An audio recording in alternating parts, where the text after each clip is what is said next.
आज जो मैंने दादन कथा कहते से दादन आज कही था जदि रही था थे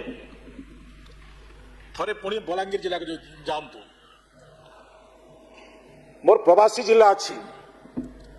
बलांगीर जिले जो प्रकार दादन जो प्रकार मोर विभाग काम आरंभ आरंभ कर दादन मुक्त करूँ दादन मुक्त करूँ कारण ए सरकार दृढ़ता अच्छी एवं से दृढ़ता भितर पंचायत राज व्यवस्था बीजीपीओ एमजीएनआरजी जो माने तुम्बी तूफान करुले आमको आम 300 दिन कम दो 300 दिन कम दौलू जदि 300 दिन कम दौला दादन कहीं तैयारी आज सरकार हुदबोध आम कर